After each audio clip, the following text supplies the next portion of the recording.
અને સરપ્રાઇઝિંગલી તો બી 24 કરોડ ડીમેટ ખાતા છે એક્ઝેક્ટલી. અને એમાંથી 95% લોકો લોસ કરે છે. How longer you stay invested એટલી તમારી વેલ્થ બનશે, કારણ કે જે તમારું વેલ્થ ક્રિએશન છે ને એ કમ્પાઉન્ડિંગના ઇફેક્ટથી થાય છે. ભારતમાં ગ્રોથ રેટ જેમ આપણે ડિસ્કસ કર્યું બેસ્ટ છે, કોઈ તકલીફ નથી. પછી મારું બાળક તો 5 વર્ષનું હોય ને બજાર ઘટે તો હું ઇનપેશન્સ થઈ જાઉં. મને એવું લાગે કે બધું જતું રહેશે. કે બેસ્ટ પરફોર્મિંગ ફંડ, ઘણા લોકો ચેટ જીપીટી ને એઆઈ ને પૂછતા હોય છે vote is the best performing fund. તો એ ટાઈમે લોકોના અંદર ટ્રસ્ટને રાખવો that was tough task. News headline તમારા ઇન્વેસ્ટમેન્ટ ડિસિઝન્સને ડિવિએટ કરવું જોઈએ કે ન કરવું જોઈએ. તો લોકોને એ વસ્તુ સમજાવી કે તમે તમારા લોંગ ટર્મના ગોલ માટે ઇન્વેસ્ટમેન્ટ કર્યું છે, આ ઇન્વેસ્ટમેન્ટને કન્ટિન્યુ રાખો. ઓ વાહ. આજથી 2 વર્ષ પહેલાનો એક ડેટા છે જેવું કહે છે કે 95% of the traders are losing their money. So આ લોકોને મગજમાં એવું છે કે ભાઈ હું તો જાતે કરી લઈશ. So 95% of the direct traders lose money. યા who are doing trading on their self, પોતાની જાતે જે ટ્રેડિંગ કરવાનો પ્રયત્ન કરે છે.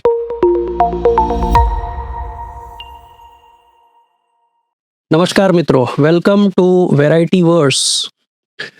આ ચેનલ પર આપણે જુદા જુદા ટોપિક્સ પર જુદી જુદી વાતો અને જુદા જુદા અનુભવો લઈને તમારી સાથે આવીએ છીએ, જેથી કરીને તમે હોલિસ્ટિક અવેરનેસ ક્રિએટ કરી શકો. આ આપણું બીજું સેશન છે જે ફાઇનાન્સને લગતું જ છે. આજનો ટોપિક છે money myths, real finance for tier 2 and tier 3 India. પાછલા પોડકાસ્ટમાં આપણે એક ગેસ્ટને ઇન્વાઇટ કર્યા હતા, CS આશીષ શાહ, જેની સાથે આપણે ઘણી બધી વાતો ચર્ચા કરી હતી. આજે પણ આપણી સાથે એક રેપ્યુટેડ ગેસ્ટ છે જેની સાથે એમનો અનુભવ શેર કરશું, એમનું નોલેજનો આપણે લાભ લઈશું અને કેવી રીતે ઇન્વેસ્ટમેન્ટ જર્ની સુખપૂર્વક અને પીસફુલ થઈ શકે એના ઘણા બધા મુદ્દા આપણે ડિસ્કસ કરશું. આ વિડીયોઝ જે તમને હેલ્પફુલ થાય છે તમારા ફાઇનાન્શિયલ ગોલ્સ અચીવ કરવા માટે અથવા એક ગાઈડલાઇન અચીવ કરવા માટે, તો તમે આ બધા વિડીયોઝને તમારા ફ્રેન્ડ્સ કલીગ સાથે શેર કરી શકો છો. આ ચેનલને સબસ્ક્રાઇબ કરી શકો છો. આ માધ્યમથી જેટલા લોકો સાથે આપણે વધારે પહોંચી શકીએ એટલા લોકો સાથે પહોંચીએ અને એમના જીવનમાં કંઈક વેલ્યુ એડિશન લાવીએ. તો આગળ વધીએ આજના સેશન પર અને આજના ગેસ્ટ વિશે હું થોડીક જાણકારી તમને થોડીક માહિતી આપી દઉં, જેથી કરીને તમને ખ્યાલ આવશે કે કોણ વ્યક્તિત્વ છે. આજે આપણી સાથે છે મિસ્ટર આનંદ ઝિંઝુવાડિયા, જે છેલ્લા 4 દાયકાથી ફાઇનાન્શિયલ સર્વિસીસ ઇન્ડસ્ટ્રીથી જોડાયેલા છે. Actually they are the second generation in to the business. આનંદભાઈ અને ગોપાલભાઈ 2 ભાઈઓ છે જે એનજે સિક્યોરિટીઝ ફર્મના ઓનર્સ છે. ફર્મ એકચ્યુઅલી એમના ફાધર એસ્ટાબ્લિશ કરી હતી 1988માં, નરેન્દ્રભાઈએ, અને they are taking this journey forward. Amreli જેવું એક નાનું સિટી જ્યાં આગળ આની શરૂઆત થઈ અને 4 દાયકાથી એક મોટું વટવૃક્ષ એમણે ઊભું કર્યું છે. એમની સાથે અત્યારે જે કસ્ટમર બેઝ જોડાયેલો છે તે 12 કન્ટ્રીઝ, જુદી જુદી કન્ટ્રીઝથી જોડાયેલો છે અને એમના અરાઉન્ડ 6000થી વધારે કસ્ટમર્સ જોડાયેલા છે જેમને તે ફાઇનાન્શિયલ સર્વિસીસ પ્રોવાઈડ કરે છે. તે લોકો mutual fund, insurance, broking, structured products જેમ કે PMS, AIF, બોન્ડ્સ જેવી અનેક ફાઇનાન્શિયલ સર્વિસીસ પ્રોવાઈડ કરે છે. So they are providing a holistic financial services. So welcome આનંદભાઈ, it is a pleasure to have you on the podcast. અને આ journey અમને લાગે છે કે બહુ જ ફ્રૂટફુલ લેશે અમારા ઇન્વેસ્ટર્સ માટે અને આપણા બધા માટે. થેન્ક યુ ભાવિકભાઈ મને આમંત્રણ આપવા માટે. અને આજના આ સેશનથી આપણે ઇન્વેસ્ટર સુધી જે ઘણા બધા મિથ્સ છે ફાઇનાન્સ માર્કેટને લઈને લોકોના અંદર અવેરનેસ છે, પણ અવેરનેસની સાથે સાથે ઘણા બધા એવા મિથ છે કે જે લોકોને ક્યાંક ને ક્યાંક અટકાવે છે. આની અવેરનેસ લોકોને મળે એ ખૂબ જરૂરી છે.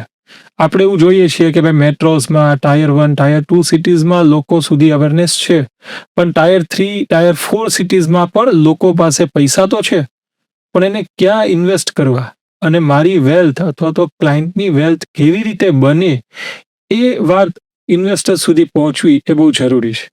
એટલે આજે આપણે એવી વાત કરશું કે જેનાથી લોકોના મગજમાં જે ક્યાંક શંકાઓ હોય કે રોકાણ કરતી વખતે થોડાક ડર હોય, આ બધાનો આપણે ક્યાંક એમને સોલ્યુશન આપી શકીએ. Thank you. ગ્રેટ. તો શરૂ કરીએ કે એનજે સિક્યોરિટીઝ તમારા ત્યાં અમરેલી જ્યારે આવવાનું થાય ત્યારે લાઠી ગામથી રાઈટ સાઈડ વળી એટલે 18-19 કિલોમીટર પહેલા તમારું હોર્ડિંગ દેખાય કે એનજે સિક્યોરિટીઝ. તો એનજે સિક્યોરિટીઝની શરૂઆત કેવી રીતે થઈ અને 40 વર્ષમાં તમારું જર્ની કેવી રીતની રહી અને શું શું ચેલેન્જીસ ફેસ થયા એક ટિયર 3 ટિયર 4 સિટીઝમાં જ્યાં મ્યુચ્યુઅલ ફંડની અવેરનેસ નથી, સ્ટોક માર્કેટની અવેરનેસ એ ટાઈમે નથી, તો કેવી રીતે આ જર્ની શરૂ થઈ અને શું ચેલેન્જીસ આવ્યા તમને અહીં સુધી પહોંચવા માટે? ભાવિકભાઈ, સ્ટાર્ટની વાત કરું, શરૂઆતની વાત કરું તો 1988માં મારા ફાધર નરેન્દ્રભાઈ ઝીંઝુવાડિયાએ આ ફર્મની શરૂઆત કરી અને એટ ધેટ ટાઈમ ઇન્વેસ્ટમેન્ટ્સ અથવા તો આપણે એને એવું બી કહી શકીએ કે ત્યારે લોકો સેવિંગ કરવામાં માનતા હતા. સેવિંગ પછી ધીમે ધીમે ઇન્વેસ્ટમેન્ટમાં કન્વર્ટ થતું ગયું. તો આ ઇન્વેસ્ટમેન્ટ કરવા માટેના બહુ લિમિટેડ રિસોર્સ હતા. ત્યારે ફિક્સ ડિપોઝિટ હતી, સ્મોલ સેવિંગ્સ હતું, એલઆઈસી હતી, આ બધા પ્રોડક્ટ્સના ઓપ્શન હતા. ધીમે ધીમે ગવર્મેન્ટ દ્વારા અલગ અલગ ઓપ્શન્સ એડ થયા.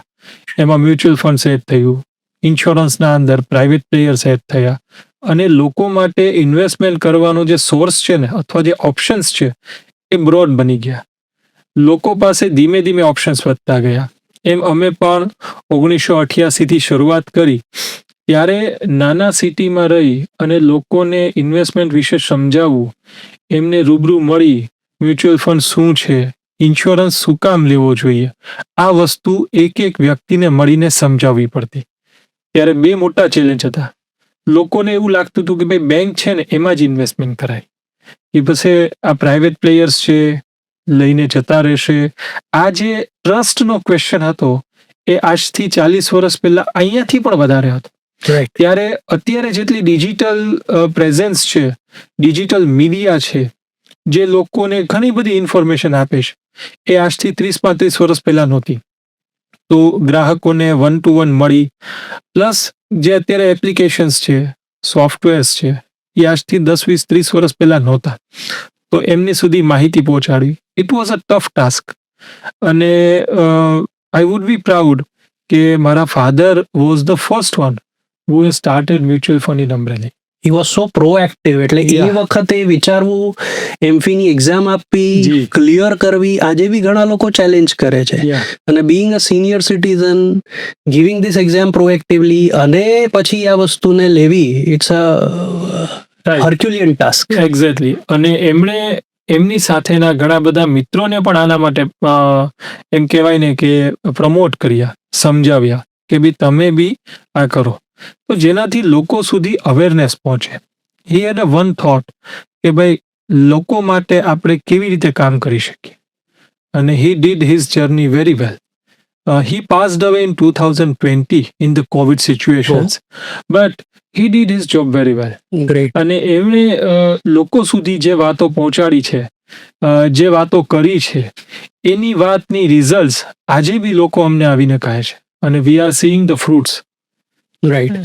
સો એઝ યુ રાઇટલી સેડ કે એમના ઇન્ટેન્શન ક્યારે બી અર્નિંગ કરતા લોકોને હેલ્પફુલ થવા માટેના ઇન્ટેન્શન વધારે હતા. અને જ્યારે પ્યોર ઇન્ટેન્શન હોય ત્યારે obviously the journey is more fruitful. જી. આ જર્નીમાં કોઈ મોટા એવા ચેલેન્જીસ આવ્યા, જેમ કે ક્રેશ આવ્યું 2008, હર્ષદ મહેતા અને એના પછી 2000ની સાલમાં કેતન પારેખ, તો એવા ટાઈમે નાની જગ્યાએ એક તો આટલી મહેનતથી તમે અવેરનેસ ક્રિએટ કરી હોય ને આવા શોક આવે અને માઇન્ડસેટમાં તો એવું જ હોય કે ઉઠી ગયું ને પતી ગયું ને. સાચી વાત છે. તો એવા ટાઈમે what was your approach to address your clients? ભાવિકભાઈ, અમે આ જે ચેલેન્જિંગ ટાઈમ છે, કોઈ પણ એસેટ ક્લાસ હોય એના અંદર ફ્લક્ચ્યુએશન્સ, ઉતાર ચઢાવ, આ આવવાનું છે. 2008નો ટાઈમ હતો જ્યારે લોકો જ્યારે લેમન બ્રધર્સનો ક્રાઇસિસ આવ્યો યુએસએના અંદર, અને ઇટ ડમ્પ્ડ ઓલ ઓવર વર્લ્ડ. એવું કહેવાય કે વિશ્વના બધા દેશમાં ક્યાંક ને ક્યાંક એની ઇફેક્ટ થઈ, અને આપણું માર્કેટ બી એ ટાઈમે ઇમ્પેક્ટ થયું. લગભગ 60% જેવું માર્કેટના અંદર ફોલ હતો. તો એ ટાઈમે લોકોના અંદર ટ્રસ્ટને રાખવો that was tough task. But અમે એમને એવું એક્સપ્લેન કરીને સમજાવ્યું કે ભાઈ ઘણી વખત આપણે ઇન્વેસ્ટમેન્ટ કરીએ છીએ આપણા બાળક માટે. હજી મારું બાળક તો 5 વર્ષનું હોય ને બજાર ઘટે તો હું ઇનપેશન્સ થઈ જાઉં, મને એવું લાગે કે બધું જતું રહેશે. તો લોકોને એ વસ્તુ સમજાવી કે તમે તમારા લોંગ ટર્મના ગોલ માટે ઇન્વેસ્ટમેન્ટ કર્યું છે, આ ઇન્વેસ્ટમેન્ટને કન્ટિન્યુ રાખો. અને જેમ સારો સમય ફરે છે એમ ખરાબ સમય બી ચેન્જ થાય છે.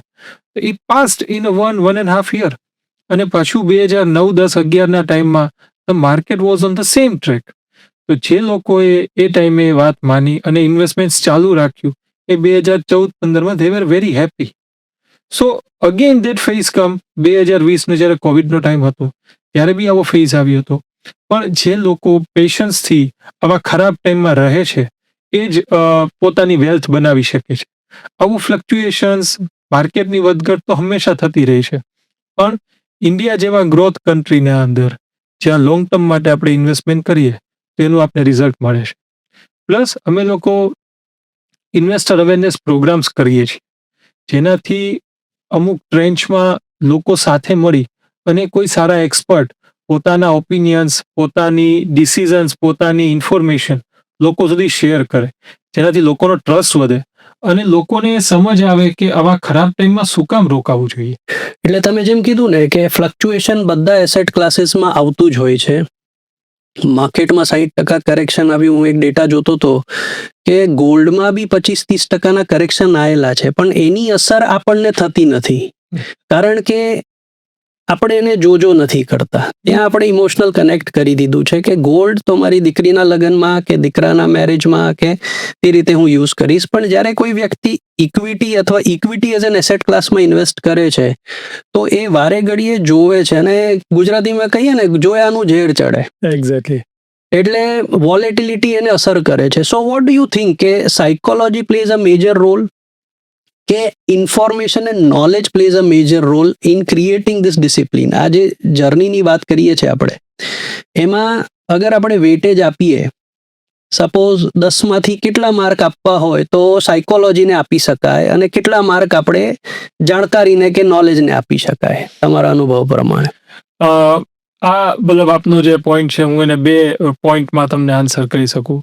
પહેલી વાત જો હું સાયકોલોજીની વાત કરું તો શાયદ 10માંથી 8 કે 9 પાર્ટ છે ને, 9% પોઈન્ટ્સ એ તમારા સાયકોલોજીને જશે.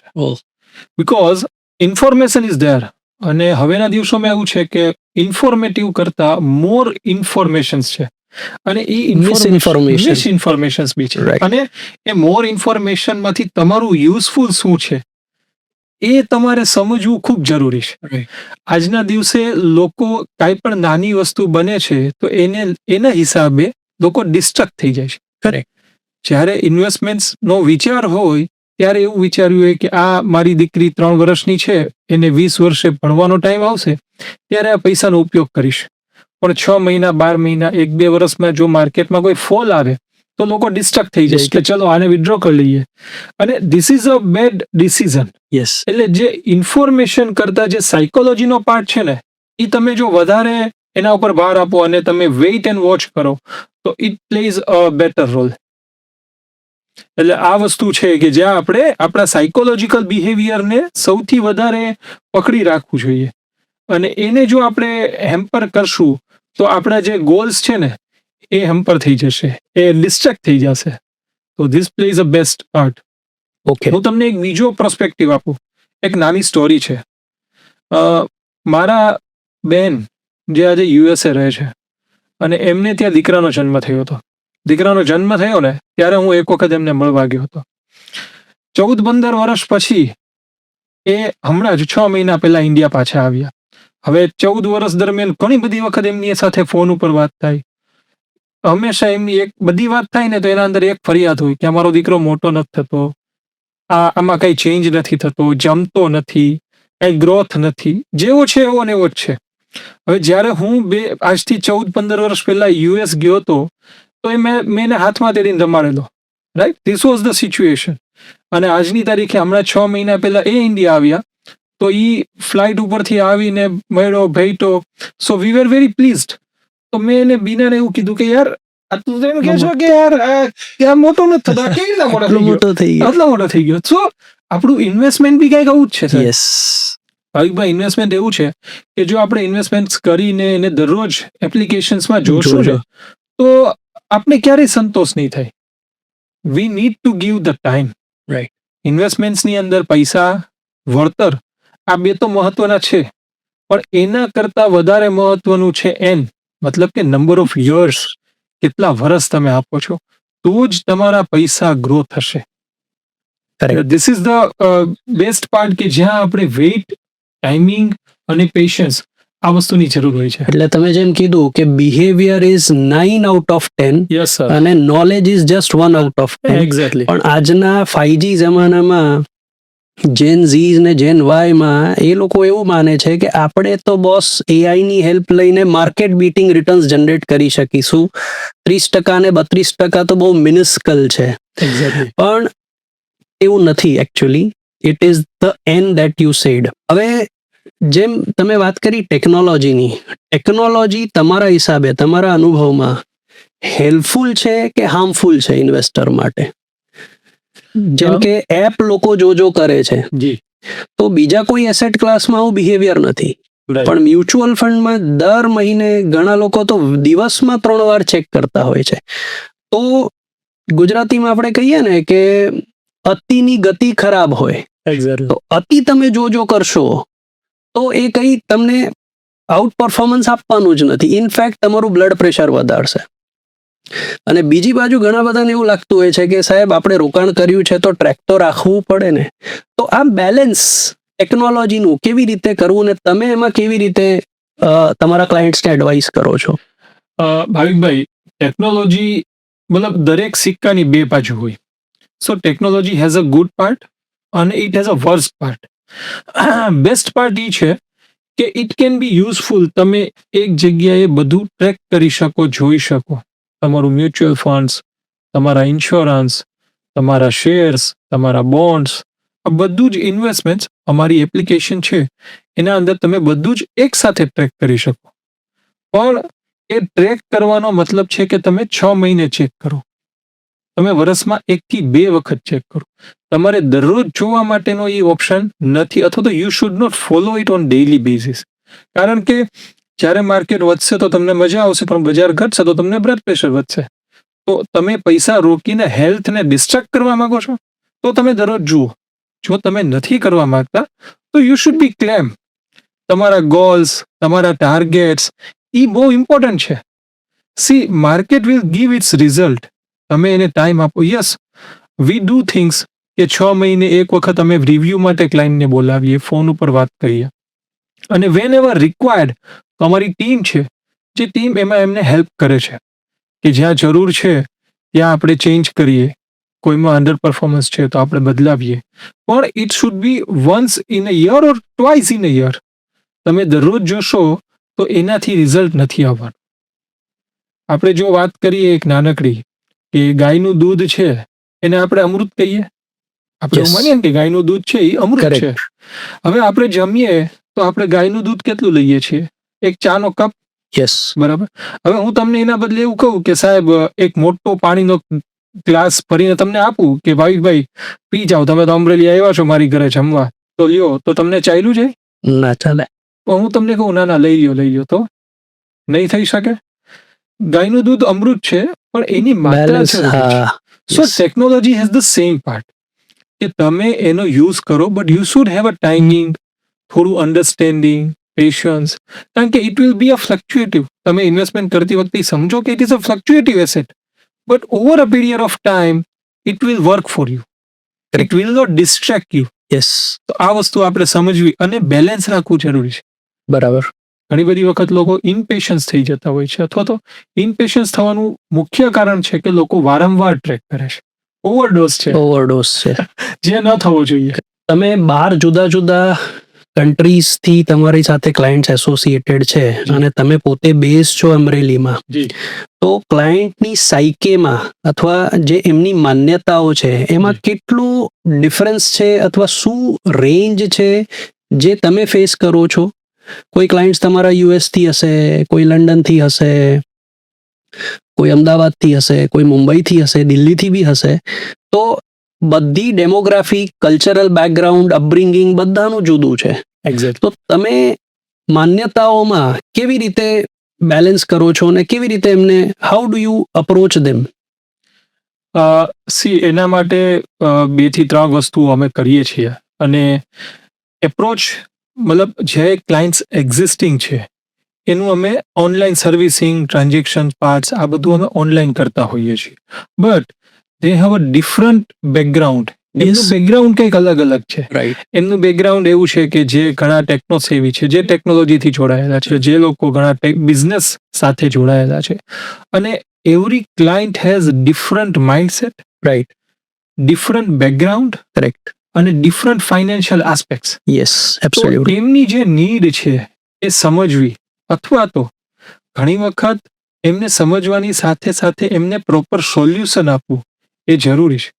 દરેક વખતે એમનો પ્રશ્ન ફાઇનાન્સને રિલેવન્સ હોય એવું જરૂરી નથી. Yes. They have the different queries. ઘણી વખત એમના ઇન્કમ ટેક્સને રિલેટેડ કંઈક ક્વેરીઝ હોઈ શકે, એમનું સક્સેશન કેવી રીતે કરી શકાય, એમને કોઈ ટેકનિકલ પ્રોબ્લેમ્સ થઈ રહ્યા છે એને રિલેટેડ હોઈ શકે. અને યુ વિલ નોટ બિલીવ, ઘણા ક્લાયન્ટ્સને એવો બી પ્રોબ્લેમ હોય છે કે જે બેંક એકાઉન્ટ જેવું નોર્મલ પ્રોસિજર્સમાં બી ટેકનિકલ આસ્પેક્ટ હોય. તો આ બધામાં હેલ્પફુલ થવું એના દ્વારા, ગ્રુમિંગ દ્વારા વી ટ્રાય ટુ હેલ્પ ધેમ. એમના અલગ અલગ આસ્પેક્ટના ક્વેશ્ચન્સ, એમને સોલ્યુશન આપવા અને એમને એમાં હેલ્પ કરવી, આ અમારો મુખ્ય આસ્પેક્ટ હોય છે. અમે લોકો ફક્ત બિઝનેસના એંગલથી ક્યારેય કામ નથી કરતા. Right. V work on the aspect of relation correct. Or to give them the best of the knowledge or best of the service. સરસ. એ તમારી ફાધરની લીગસી તમે જી. કેરી ફોરવર્ડ કરી રહ્યા છો. ગ્રેટ. આનંદભાઈ, મ્યુચ્યુઅલ, ઘણા લોકોને એવું હોય છે કે મ્યુચ્યુઅલ ફંડ અને એસઆઈપી બે જુદી જુદી વસ્તુ છે. ઘણા લોકોને યુલિપ પ્લાન અને મ્યુચ્યુઅલ ફંડ આ તમે જે પોઈન્ટ કીધો કે આટલી બેસિક અવેરનેસ નથી હોતી. હોય, ભણેલા હોય, ઇન્ટેલિજન્ટ હોય, એમની ફિલ્ડમાં ડોક્ટરેટ બી હોય, પણ એમને આટલી બેસિક અવેરનેસ હોતી નથી કે મ્યુચ્યુઅલ ફંડમાં જ એસઆઈપી થાય, કઈ કઈ સિસ્ટમ્સ છે. તો એ અવેરનેસ આપણે ક્રિએટ કરીએ અને પછી આગળ વધારીએ. પણ ઘણીવાર એવું થાય કે ઇન્ટેલિજન્સ બાયસ આવી જતી હોય છે. તમે સમજ્યા કે આજે કોઈ વ્યક્તિ થોડો વધારે ઇન્ટેલિજન્ટ અથવા ભણેલા હોય એટલે એને એવું લાગે કે મને બધી ખબર છે. ઇન્ટેલિજન્સ બાયસ બિહેવિયરલ ફાઇનાન્સમાં એક કોન્સેપ્ટ છે. રાઈટ. તો એને તમે કેવી રીતે એડ્રેસ કરો છો? રાઈટ. જેમ આપણે આગળ વાત કરી કે psychology plays a major role, not intelligence. Right. તો how do you balance this kind of investors? Okay. See, દરેક લોકો પોતાના પ્રોફેશનમાં, પોતાના વર્કમાં એક્સપર્ટ્સ હોય. દાખલા તરીકે કોઈ ટેકનોલોજી કે કોઈ સોફ્ટવેરમાં કામ કરવા વાળો વ્યક્તિ છે, એનો 10, 15, 20 વર્ષનો એક્સપિરિયન્સ હશે જે એને એના ફિલ્ડની અંદર એક્સપર્ટ બનાવે છે. એમ જે તે ક્ષેત્રના લોકો છે, એ ક્ષેત્રના લોકોએ ઘણા બધા વર્ષો એ ફિલ્ડમાં કામ કર્યું છે. તો once V talk with a client, we can have the 50-70% of the idea કે એનો પ્રોબ્લેમ શું છે અથવા વોટ હી નીડ્સ. રાઈટ. અને આ નીડ્સને સમજવું અને એમના અલગ અલગ આસ્પેક્ટના ક્વેશ્ચન હોય તો એને અમે ટ્રાય કરીએ છીએ. પ્લસ ઘણી બધી વખત લોકો એવું સમજે છે કે ચલો હું ઓનલાઈન જોઈને હું કરી લઈશ. Yes, exactly. યસ. લોકો એવું સમજે કે ચલો રે ભાઈ, આમાં શું મોટી શું વાત છે? મોટી It's વાત not a છે? big deal. ફાઇનાન્સ એક એવી વસ્તુ છે ને આનંદભાઈ, બધાને એવું લાગે છે કે boss tip of the iceberg, એમ Exactly. 2, 3, 4 બટન દબાવો એટલે તમારી જર્ની એકદમ ફ્રૂટફુલ થઈ જાય. Is it? Exactly. It's not easy. It's not the way. Yes. હું તમને એક આઉટ ઓફ બોક્સ વાત કરું તો આપણે બધા સેન્સેક્સ, નિફ્ટી, ઇક્વિટી માર્કેટથી પરિચિત છીએ. યસ. તમે બી ઇન્વેસ્ટમેન્ટ કરો છો, હું બી ઇન્વેસ્ટમેન્ટ કરું છું, અને નંબર ઓફ ઇન્ડસ્ટ્રીયાલિસ્ટ પણ ઇક્વિટી માર્કેટમાં ઇન્વેસ્ટમેન્ટ કરે છે. રાઈટ. હવે ભાવિકભાઈ, મને એ કહો કે તમે જે પૈસા રોકો છો એ પૈસા અર્ન કરવા માટે રોકો છો કે ગુમાવવા માટે રોકો છો? ઓબ્વિયસલી ગ્રોથ કરવા માટે. એક્ઝેક્ટલી. આજથી 2 વર્ષ પહેલાનો એક ડેટા છે જેવું કહે છે કે 95% of the traders are losing their money. ઓ વાહ. સો આ લોકોને મગજમાં એવું છે કે ભાઈ હું તો જાતે કરી લઈશ. So 95% of the direct traders lose money. Who are doing trading on their self, પોતાની જાતે જે ટ્રેડિંગ કરવાનો પ્રયત્ન કરે છે. અને સરપ્રાઇઝિંગલી તો બી 24 કરોડ ડીમેટ ખાતા છે એક્ઝેક્ટલી અને એમાંથી 95% લોકો લોસ કરે છે એક્ઝેક્ટલી અને તો બી ચાલુ રાખે છે. એક્ઝેક્ટલી અને તમે નહીં માનો, સી ઇન્વેસ્ટમેન્ટ્સ છે ને એ બહુ બોરિંગ વસ્તુ છે. યા. અને ટ્રેડિંગ કરવાથી મને એવું થાય કે મને મજા આવે છે. તો આ જે મજા આવવા વાળો પાર્ટ છે ને, they try to get them more active on that. But તમે ઇક્વિટી માર્કેટમાં I have seen a number of people કે who have created wealth. I have a number of clients. હવે એનું શું કારણ હતું કે એમણે ઇન્વેસ્ટમેન્ટ્સ કરી અને લોંગ ટર્મ સુધી આ ઇન્વેસ્ટમેન્ટને ચાલુ રાખ્યું. એ જે આપણું જે લોકોને એવી એક મેન્ટાલિટી છે કે જ્યાં મને દરરોજ ટ્રેડિંગ કરવું છે, તો ઇટ હાર્મ્સ ધેર વેલ્થ. આ સત્ય છે જે આપણે સમજવું જોઈએ. અને લોકો એવું બી સમજે છે કે હું ઓનલાઈન કરું છું, ટ્રેડિંગ કરું છું, તો મને મજા બી આવે છે ને હું મારી જાતે કરું છું. તમે નહીં માનો, ઘણા બધા investors who are doing direct investments have approached us in last few times right. કે ભાઈ હવે અમે ડાયરેક્ટ કરતા હતા પણ અમને ખબર નથી પડતી કે શું કરવું. લોસ થઈ ગયા પછી અથવા તો they are enable two manage this. Yes. અને મોસ્ટલી લોકો ઇન્વેસ્ટમેન્ટ કરતી વખતે ખાલી એક વસ્તુ જુએ કે એ ફંડનું શું રિટર્ન છે. This is the one thing. જે લોકો DIY do it your self કરે છે, ડિરેક્ટ કરે, they can do we, there is a option. Yes. But તમને ખબર છે કે ખાલી રિટર્ન સિવાય નંબર ઓફ આસ્પેક્ટ છે જે તમારે જોવા જોઈએ. Yes I agree. તમે આજે જોઈ લેશો, શું તમે રેગ્યુલર બેઝિસ ઉપર એને ટ્રેક કરી શકશો? પણ એ રિટર્ન બી એ લોકો કેટલા પીરિયડનું, છેલ્લા 3 મહિનાનું જોવે છે, 6 મહિનાનું જોવે છે, સિલેક્ટ કરી લે છે. આપણે જેને રિસેન્સી બાયસ કહીએ ને, હા, આ રિસેન્સી બાયસ કામ કરે છે. રિસેન્સી બાયસ એટલે કે જે રિસેન્ટલી બન્યું હોય એ લોકોના મગજમાં એક ઇમેજ હોય, તો લોકો એને જોઈ અને લોકો એને ફોલો કરે. અત્યારે જેમ વાત કરીએ તો છેલ્લા 1.5 વર્ષમાં ગોલ્ડ અને સિલ્વરે મેક્સિમમ રિટર્ન આપ્યું છે. એક્ઝેક્ટલી. એટલે પાસ્ટ જોઈ અને બધા જ લોકો પૂછે છે કે ગોલ્ડ અને સિલ્વરમાં શું લાગે છે, આટલા ભાવનો ટાર્ગેટ આવ્યો છે. સાચી વાત છે. પણ એકચ્યુઅલી શીર્ષાસન કરવું જોઈએ કે જેણે છેલ્લા 1.5-2 વર્ષમાં અંડર પરફોર્મ કર્યું છે એમાં એલોકેશન આપવું જોઈએ. એટલે એડવાઇઝરનો રોલ બહુ મહત્વનો છે. તમારા 40 વર્ષના અનુભવનો નિચોડ એ છે કે હેન્ડ હોલ્ડિંગ, બાળક હોય કે મોટો હોય, દીકરો મોટો થઈ ગયો તો આપણે એને કોલેજમાં ભણવા મોકલીએ છીએ, પોસ્ટ ગ્રેજ્યુએટ કરીએ છીએ, ત્યાં પ્રોફેસર્સ, ટીચર્સ હોય છે, they are hand holding them. Right. કે તમે જે વસ્તુમાં આગળ વધવાના છો એમાં જે વ્યક્તિ સમજી ચૂક્યો છે અથવા જે વ્યક્તિને એના સારા અને ખરાબ બે પાસા ખબર છે, એની તમે સલાહ થકી ઇન્વેસ્ટ કરશો તો તમારા મિસ્ટેક્સ ઓછા થઈ જશે અને તમારી જર્ની સ્મૂથ રહેશે. એક્ઝેક્ટલી. સો આનંદભાઈ, એસઆઈપી કેવી રીતે કરવી જોઈએ તમારા હિસાબે? કે ખાલી રિટર્ન્સ જોઈને કરવી જોઈએ કે ગોલને એટેચ કરીને કરવી જોઈએ કે એનો અલ્ટિમેટ પર્પસ શું હોવું જોઈએ? કે બેસ્ટ પરફોર્મિંગ ફંડ, ઘણા લોકો ચેટ જીપીટી ને એઆઈ ને પૂછતા હોય છે vote is the best performing fund, અને એ જે રેકમેન્ડ કરે એમાં એસઆઈપી કરી દેતા હોય છે. તો is this the right way અથવા કેવી રીતે શું હોવું જોઈએ તમારા હિસાબે? ભાવિકભાઈ, હું તમને આપણા ઇન્વેસ્ટમેન્ટની થી થોડીક એક અલગ વાત કરું. તમારે માની લો કે નેક્સ્ટ 4-5 મહિનામાં વેકેશન્સ આવે છે અને તમારે ફેમિલી સાથે ક્યાંય ફરવા જવું છે, તો what will you first decide? તમે પહેલા શું ડિસાઇડ કરશો? ડેસ્ટિનેશન. એક્ઝેક્ટલી. ડેસ્ટિનેશન પસંદ કરશો. તમે એ નક્કી કરશો કે તમારે અમદાવાદ જવું છે કે અમેરિકા જવું છે, અને અકોર્ડિંગલી ધેટ તમે તમારા પ્લાનિંગ્સ કરશો. તો ઇન્વેસ્ટમેન્ટ બી કંઈક એવું જ છે. ઇન્વેસ્ટમેન્ટ કરતી વખતે એની નીડ, એનું ડેસ્ટિનેશન, તમને પૈસા શું કામ જોઈએ છે, ક્યારે જરૂર પડી શકે છે, આ વસ્તુ લોકોને મગજમાં રાખવી જોઈએ. અને એ વસ્તુ ખૂબ જરૂરી છે એ સમજવું કે આ તમારે ક્યારે આ પૈસાનો ઉપયોગ છે. એને એકોર્ડિંગલી તમે ઇન્વેસ્ટમેન્ટ કરો, એને એકોર્ડિંગલી તમે પોર્ટફોલિયો બનાવો, તો it can give you the best result. એમ એટલે આપણું ડેસ્ટિનેશન છે એ સૌથી મહત્વનું છે. ડેસ્ટિનેશન ઉપરથી આપણે નક્કી કરવું કે ભાઈ કયા ફંડમાં રોકવું. પ્લસ તમારી રિસ્ક લેવાની ક્ષમતા કેટલી છે. સી તમે અને હું આપણે બંને સેમ એજના છીએ, પણ છતાં તમારી રિસ્ક લેવાની ક્ષમતા અને મારી રિસ્ક લેવાની ક્ષમતામાં ફેર હોઈ શકે. બરાબર.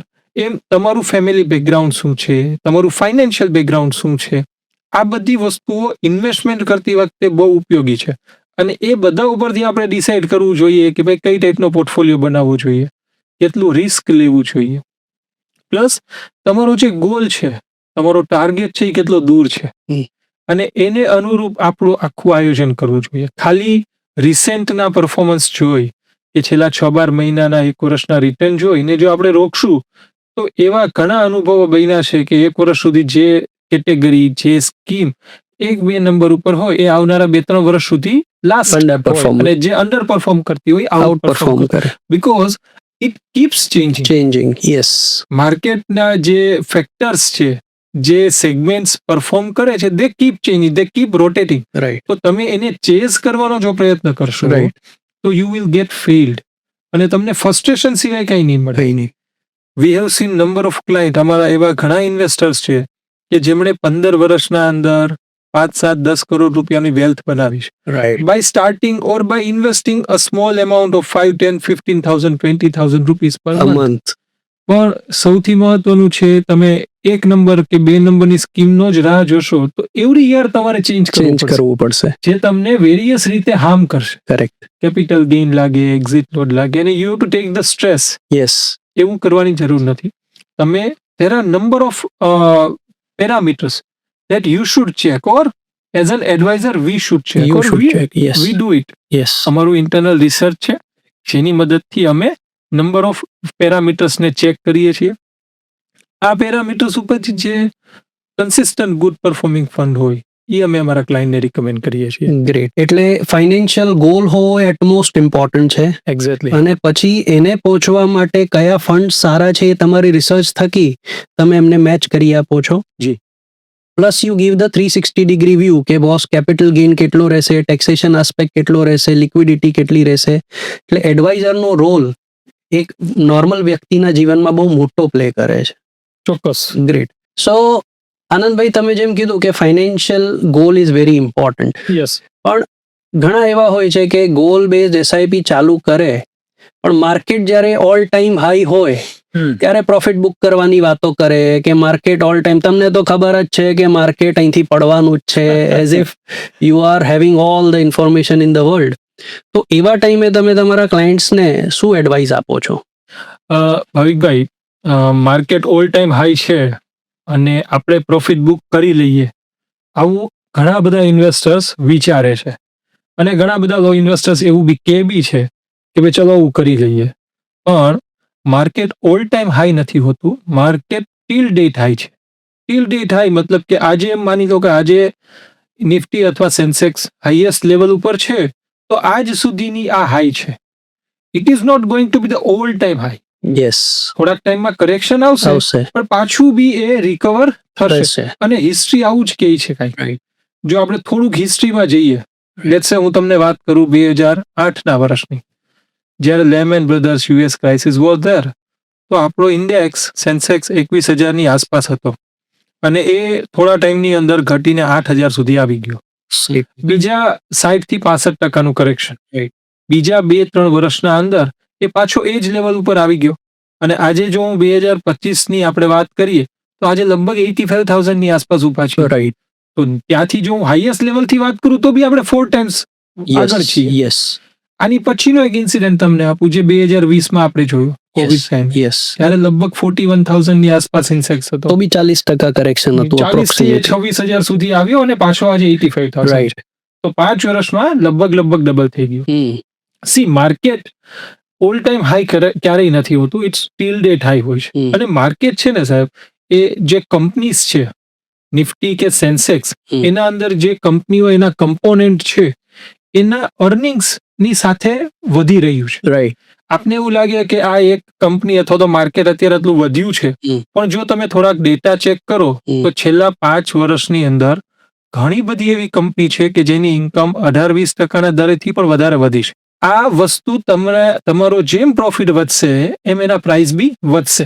તો ઇટ ઇઝ નોટ એટલું expensive. It is not such expensive, but yes market growing, માર્કેટમાં કરેક્શન્સ આવે છે, પાછું વધે છે. પણ ઇન્ડિયા જેવી કન્ટ્રી કે જે ફાસ્ટેસ્ટ ગ્રોઈંગ છે in the term of GDP numbers, we are fifth. હમણાં જ ડેટા આવ્યા 8.2%. 8.2%. ભોરિયાઓ એસ્ટિમેટ કરે છે 6.8 ને 6.9. અને અને આપણે હતા આપણે અત્યારે એના કરતા 1.5% વધારે ગ્રો થઈ છે. એક્ઝેક્ટલી. અને આમાં કે છે ને કે નજીકનું જ ના દેખાતું. આપણા ભારતીયો જે ભારતીયમાં રહે છે એમને જ લાગે છે કે બોસ આપણે કઈ આ પેલા ટ્રેન જર્ની અને ફ્લાઇટ જર્ની જેવું છે કે જે ફ્લાઇટમાં બેઠો હોય ને એને 700 કિલોમીટરની સ્પીડ અનુભવ ન થતી હોય, કારણ કે એને રેફરન્સ પોઈન્ટ જ નથી. પણ આ જ ભાઈ જો 3 કન્ટ્રી ફરી આવે તો એને ખબર પડે કે ઇન્ડિયા શું ગ્રો થઈ રહ્યું છે. હમણાં જ હું વાંચી રહ્યો હતો કે અમદાવાદમાં આપણે બેઠા છે, હા.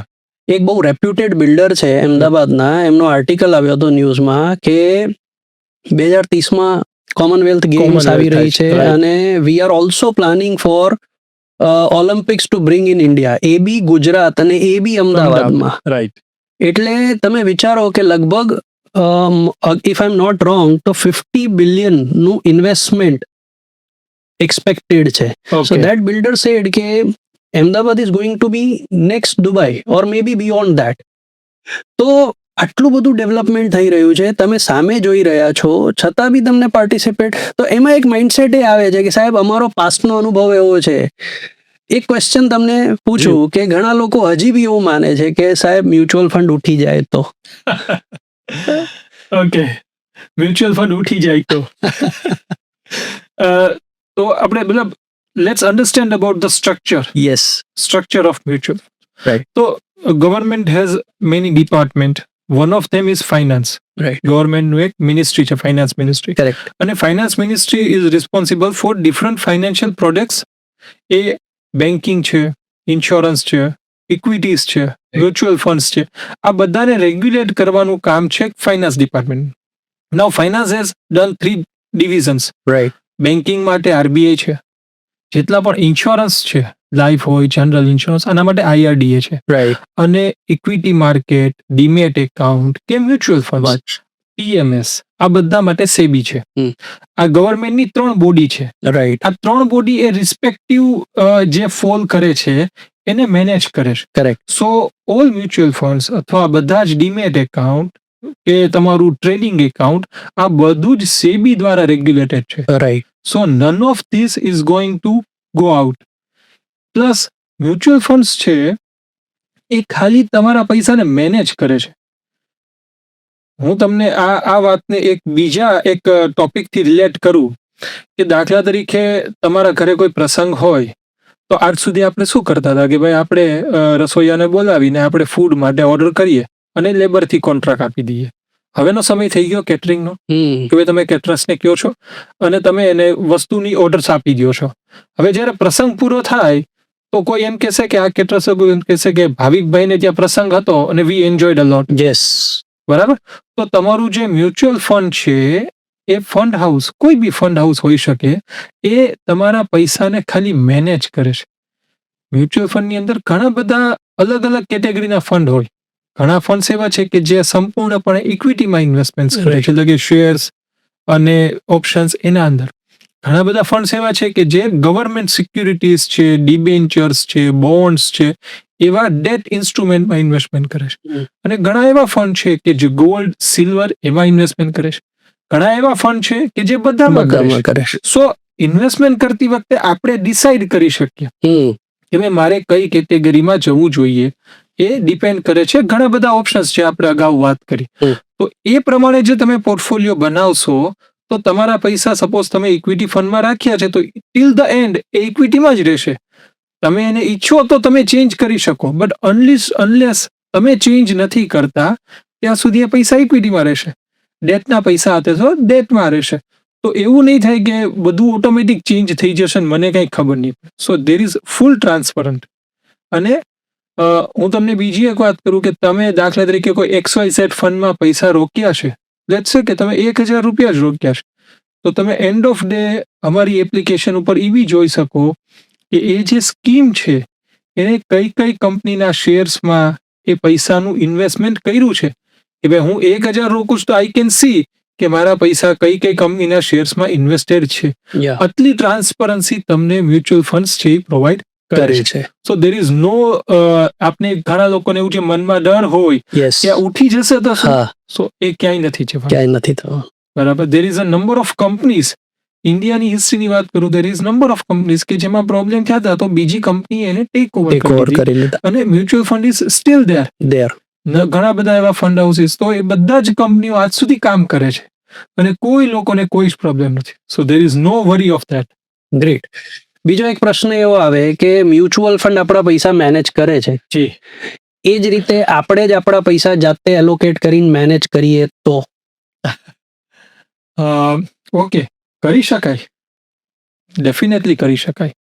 આજે આપણે હમણાં તમારા ઘરે પ્રસંગવાળી જે વાત કરીને એને પાછી રિલેટ કરીએ. 10 વર્ષ પહેલા તમારે ત્યાં પ્રસંગ હોય તો તમે શું કરતા કે ભાઈ લેબર ઉપર કોન્ટ્રાક્ટ આપતા, પછી ઓલો જે ભાઈ બનાવવા વાળો હોય ને તમને યાદી આપે અને ચાલુ પ્રસંગ હોય ત્યારે ફોન કરે, ભાવિકભાઈ ગેસનો બાટલો પૂરો થઈ ગયો છે, ભાવિકભાઈ બેસન પૂરું થઈ ગયું છે. યસ, થતું હતું આવું.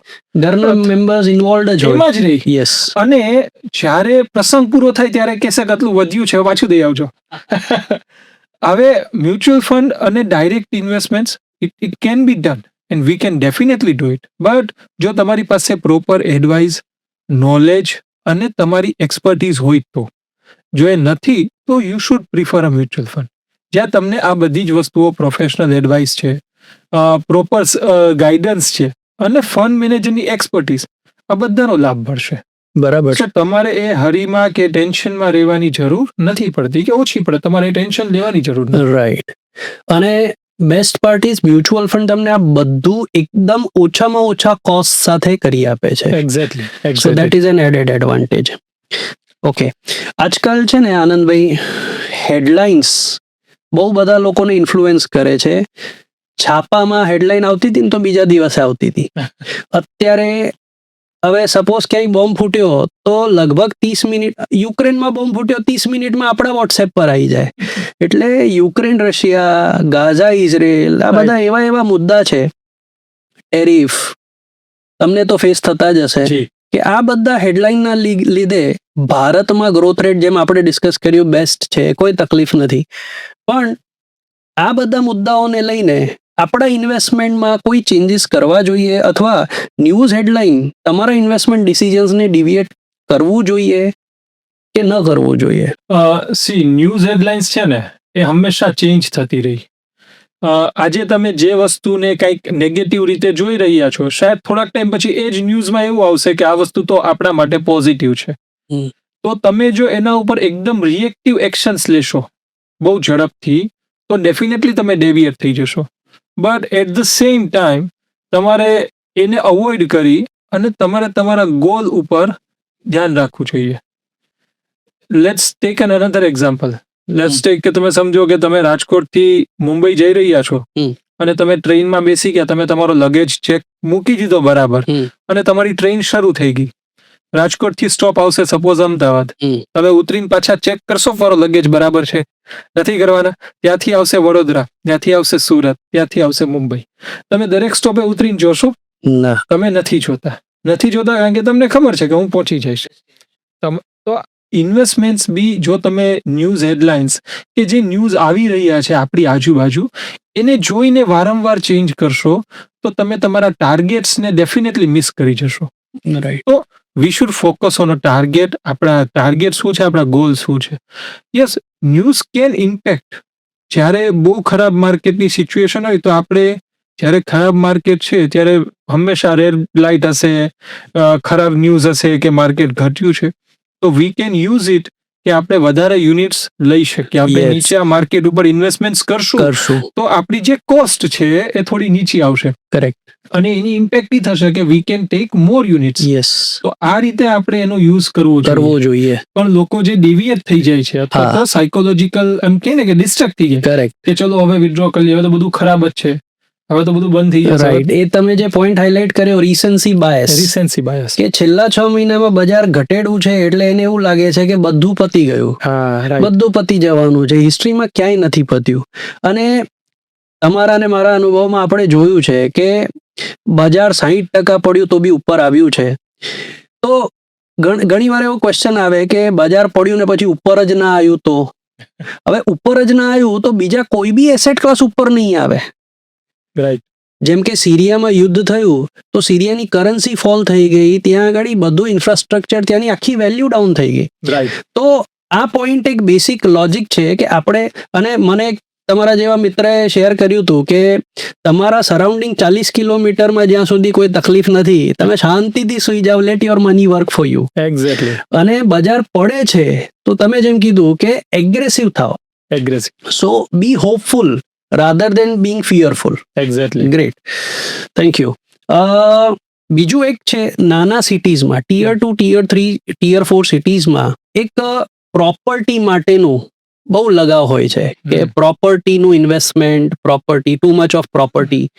તો એમાં તમે કેવી રીતે, ઇઝ ઇટ સેફ કે ઇટ ઇઝ ઇલિક્વિડ, ટેક્સેશન, આ બધા આસ્પેક્ટ્સ.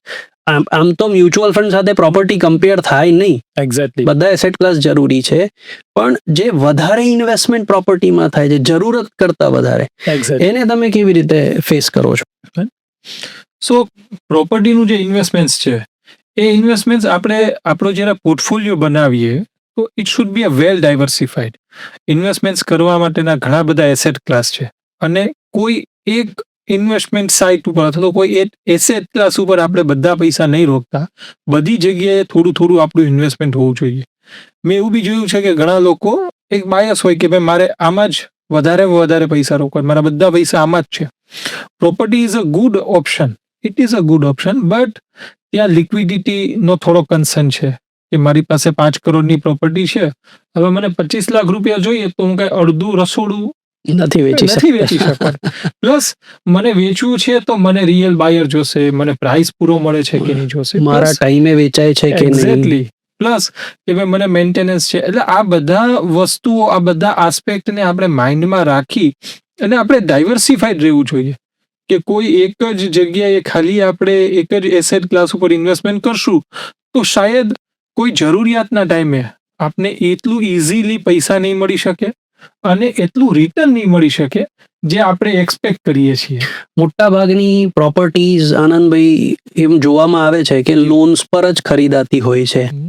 હવે ઘણા વ્યક્તિ આમ જોવે કે પરફોર્મન્સમાં 13-14% રિટર્ન જનરેટ થયું છે, પણ એને 8-8.5% જે લોનનું વ્યાજ ચૂકવ્યું છે, પ્લસ પ્રોપર્ટી લેતા જે ખર્ચો થયો છે 6-7%, વેચતા જે 6-7%, એટલે 10-12% ખર્ચો, આ બધું તો કંઈ ગણતા જ નથી.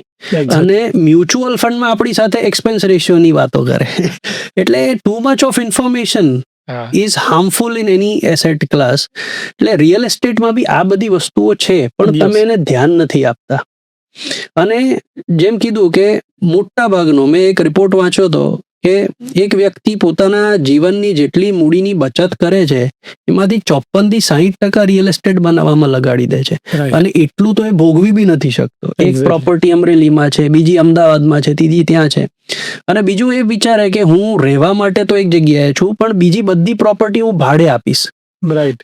તો ભાડું અક્રોસ ઇન્ડિયા 3%થી વધારે મળતું નથી. રાઈટ. સામે તમે 8-8.5%ની લોન લો છો. ચલો તમારી પૂરી મૂડી લગાડી છે તો બી 3% is equivalent to a saving account. અને જેમ તમે કીધું, ઇલિક્વિડ છે, મારા ભાવે વેચાતી નથી, મારા ટેક્સ લાયબિલિટી શું છે, મેન્ટેનન્સ શું છે, આ ઘણી બધી આસ્પેક્ટ્સ જેને આપણે નજરઅંદાજ કરીએ છીએ. અને આના સિવાયની બીજી એક વાત તમને એડ કરું તો, દાખલા તરીકે તમારા પાસે અમદાવાદમાં કે ઇન્ડિયાના કોઈ બી જગ્યાએ પ્રોપર્ટી છે, હવે લેટ્સ સે કે ભાઈ તમારા પછી તમારા દીકરા, તમારા next generation A out of India જતા રહ્યા છે, અથવા તો મારી પ્રોપર્ટી અમદાવાદમાં છે, હું મુંબઈ જતો રહ્યો, તો એને જે મેનેજ કરવું ને, it is a headache. A headache છે. જ્યારે ડિજિટલ એસેટ છે, તમારી જેટલી પણ ડિજિટલ એસેટ્સ છે, લેટ્સ સે તમારું ડીમેટ એકાઉન્ટ છે, તમારું મ્યુચ્યુઅલ ફંડ્સ છે, તમારા ઇન્સ્યોરન્સ છે, આ બધા એવા ઇન્વેસ્ટમેન્ટ છે કે જેને તમે ઓન યોર ફિંગર ટીપ તમે જોઈ શકો છો. ઇફ યુ નીડ મની, તમે વિથડ્રો કરી શકો છો. તમારે ક્યાંય દોડાદોડી કરવાની અથવા તો ક્યાંય જવાની જરૂર રહેતી નથી. આ બધાની ઉપરાંત it can give you the real time value કે ભાઈ આજની તારીખે મને જોઈએ છે તો મને ક્યારે, કેટલા, કેવી રીતે પૈસા મળશે, દેટ તમને નંબર ઓફ તમારા ફિંગર્સ ઉપર એ ડેટા મળે છે. જ્યારે પ્રોપર્ટીના અંદર જો તમે કોઈ બીજી જગ્યાએ શિફ્ટ થયા અથવા તો તમે જે એરિયામાં પ્રોપર્ટી લીધી છે ત્યાં ગ્રો નથી, આવા there are number of aspects. પેલું મૂવી યાદ આવે છે, ખોસલા કા ગોસલા. હા, રાઈટ. પ્રોપર્ટી આખા રિટાયરમેન્ટ કોર્પસ થી લઈ લે છે અને Right. પછી જે ચેલેન્જીસ ફેસ થાય છે મોટા. અને બીજું Anandbhai, on a serious note, કે તમે ગૂગલ કરશો ને જી, તો કોર્ટમાં જેટલા કેસીસ ચાલે છે ને એમાંથી 76% cases is related to property. It is actually not giving you peace of mind. Yes, તમે જેમ કીધું હોવું જોઈએ, પણ એ શેના માટે? તમારા કન્ઝમ્પશન માટે, તમે Exactly. ભોગવી શકો એના માટે. ભોગવે તે ભાગ્યશાળી. હા, રાઈટ. નાના શહેરમાં લોકો બજેટ બનાવે છે અથવા ઇમરજન્સી ફંડ, જેમ કોવિડ જેવી સિચ્યુએશન આવી. જી, હવે અમરેલી એક એવો વિસ્તાર છે કે જ્યાં મોટા ભાગના અમરેલી, ગારિયાધાર, સાવરકુંડલા આ બાજુથી ઘણા બધા લોકો સુરત ડાયમંડ માર્કેટ્સમાં છે. રાઈટ. અને એમણે, તમારા બી ક્લાયન્ટ્સ કદાચ હશે, જી, એમણે કોવિડમાં જોયું કે 1.5 વર્ષ, 1.25 વર્ષ સુધી એમ્પ્લોયમેન્ટ, અને ડાયમંડ માર્કેટ તો કેવું છે, વેરી ફ્લક્ચ્યુએટિંગ, એમની સીધી એમ્પ્લોયમેન્ટ પર અસર થાય છે. રાઈટ. તો ઇમરજન્સી ફંડ ની ઇમ્પોર્ટન્સ શું છે? પહેલો ક્વેશ્ચન. બીજો ક્વેશ્ચન કે મેં સપોઝ એસઆઈપી કરી, જી, કે 1000 રૂપિયાની એસઆઈપી કરી, પછી હું એને નિરંતર 1000 રૂપિયા જ રાખું છું, તો એમાં મારે સ્ટેપઅપ, ટોપઅપ, વધારો કરવો જોઈએ કે કેવી રીતે એને અપ્રોચ કરવું જોઈએ? રાઈટ. તમારો શું પર્સપેક્ટિવ છે? સી, ઇમરજન્સી ફંડની જો વાત કરું તો ઇમરજન્સી ફંડ છે ને એ તમારા ઇન્વેસ્ટમેન્ટ્સ માટે છે ને સીટ બેલ્ટ છે. તમે જ્યારે કારમાં ડ્રાઈવ કરો કે તમે ડ્રાઈવરની બાજુમાં બેઠા છો તો તમારી સેફટી માટે જરૂરી છે કે તમે સીટ બેલ્ટ બાંધો. જો નહીં બાંધો તો તમને કોઈ કહેશે નહીં, પણ it is for your safety. તો ઇમરજન્સી ફંડ શું છે કે તમને કોઈ એવી પરિસ્થિતિ આવી કે જે અનપ્લાન્ડ છે, તમારા વિચારોની બહાર છે, અને અચાનક એ પરિસ્થિતિ આવી ગઈ, તો ત્યારે એ પૈસા તમને ઉપયોગમાં આવશે. અને એના માટે તમે એ પૈસાને તમારા આઈડિયલી તમારા 6 મહિનાનો જે હાઉસ હોલ્ડનો ખર્ચો છે એ તમે તમારા સેવિંગ્સ એકાઉન્ટમાં રાખી શકો, તમે એને લિક્વિડ ફંડ્સની અંદર રાખી શકો કે વિચ ઇઝ 100% લિક્વિડ, જેને તમે ગમે ત્યારે યુઝ કરી શકો છો. તો આનાથી એવું થશે. લિક્વિડ ફંડ મોટા ભાગના ઓડિયન્સને ખ્યાલ નહીં હોય લિક્વિડ Okay. ફંડ શું છે, એટલે થોડુંક એમાં લિક્વિડ ફંડ કેવી રીતે બેટર છે એનો Okay. થોડોક આઈડિયા. ઓકે, જો આ જે ઇમરજન્સી ફંડ છે તો જે પૈસા તમે આપણે એવા રાખીએ કે જે મને ગમે ત્યારે જરૂર પડી શકે, તો ગમે ત્યારે મતલબ ગમે ત્યારે, એનો કોઈ દિવસ, સમય, વર્ષો કોઈ મર્યાદા નથી. નથી. તો જનરલી જે ડેટ કેટેગરીનું એ ફંડ હોય છે, અને લિક્વિડ ફંડ એવું ઇન્વેસ્ટમેન્ટ છે કે જે કમ્પેરેટિવલી સેફેસ્ટ ઇન્વેસ્ટમેન્ટ છે મ્યુચ્યુઅલ ફંડ્સ કેટેગરીનું. આ જે ફંડ છે જનરલી ગવર્મેન્ટ સિક્યુરિટીઝ છે, બોન્ડ્સ છે, એફડીઝ છે, કોર્પોરેટ પેપર છે, જ્યાં આપને જે રિટર્ન મળતું હોય એ કમ્પેરેટિવલી સિક્યોર્ડ હોય. તમને ખ્યાલ આવી શકે કે આની આસપાસનું મને વળતર મળી શકશે. હા, પણ એમાં બી ફ્લક્ચ્યુએશન માઇનોર આવી શકે. પણ આ ઇન્વેસ્ટમેન્ટ એવું છે કે જેને તમે આજે મેં પૈસા રોક્યા અને મને 8 દિવસ પછી બી જરૂર પડી, 10 દિવસ પછી જરૂર પડી, તો તમે એને વિથડ્રો કરી શકો. ઓ વાવ. તો જે પૈસા આપણે આપણા બેંક એકાઉન્ટમાં રાખીએ છીએ કે કંઈક ઇમરજન્સી આવી, તો સામાન્ય રીતે લોકો શું કરે છે, વોટ મિસ્ટેક્સ દે ડુ. મારી પાસે આજે પૈસા છે તો હું એને શેર્સમાં, મ્યુચ્યુઅલ ફંડ્સમાં, ઇક્વિટી સાઇડ ઉપર રોકી દઉં. હા. હવે કંઈક એવું અનપ્લાન્ડ થયું જે મને આઈડિયા નથી, અથવા તો કઈ ઇમરજન્સી આવી, અથવા લેટ્સ સે કે મારી જોબ જતી રહી, રાઈટ. અથવા ઘરમાં કોઈને મેડિકલ આવી ગયું, તો એવા ટાઈમે શું કરશે? પોતાનું જે ઇન્વેસ્ટમેન્ટ છે, હવે એ ઇન્વેસ્ટમેન્ટ કર્યું છે કોના માટે? તો કે મારા દીકરાના high education, long term goal માટે. મારી દીકરીના ભણતર માટે, યસ. કા મારા પોતાના રિટાયરમેન્ટ માટે, રાઈટ. અથવા તો મારે 10 વર્ષ પછી મકાન લેવું છે એના માટે. રાઈટ. આવા મારા ગોલ છે જે 10-15 વર્ષના છે, પણ કાંઈક ઇમરજન્સી આવી તો શું કરશે? ત્યાંથી પૈસા વિથડ્રો કરશે. તો તમારા દીકરાનું જે ભણતરનું આયોજન હતું ને એ આ કમ્પાઉન્ડિંગ ડિસ્ટર્બ થઈ ગયું. ડિસ્ટર્બ થઈ ગયું. યસ. તો એના માટે તમે સીટ બેલ્ટ શું કામ પહેરો છો? તમે જ્યારે 4 વ્હીલમાં જાઓ તો અચાનક કઈ વસ્તુ, ઓબ્જેક્ટ વચ્ચે આવી જાય, જ્યારે બ્રેક મારે ગાડી જોરથી, તો તમે ભટકાઈ ન જાવ. યસ. તો લિક્વિડ ફંડ છે એ તમારું સીટ બેલ્ટ છે રાઈટ. કે તમને અચાનક કંઈક જરૂર પડશે, Right. Which is અનપ્લાન્ડ.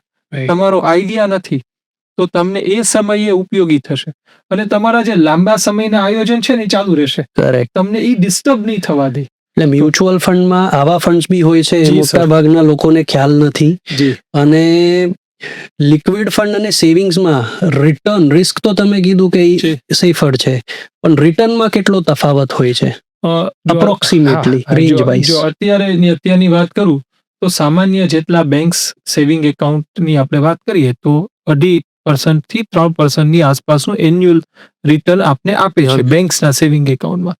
Mutual fund 5.6 થી લઈને 6.25 સુધીનું આપને અત્યારના ટાઈમ મુજબ રિટર્ન આપે છે. Nearly double. We can say this. Nearly double Nearly returns. Oh wow. So it can be a good option કે આપણે આપણા એલોકેશન મુજબ એમાંથી થોડુંક ઇન્વેસ્ટમેન્ટ, અને સૌથી મોટી બ્યુટી એ છે કે તમે એને ડિજિટલ માધ્યમથી ઓનલાઈન ટ્રાન્ઝેક્શન દ્વારા પણ પ્રોસેસ કરી શકો.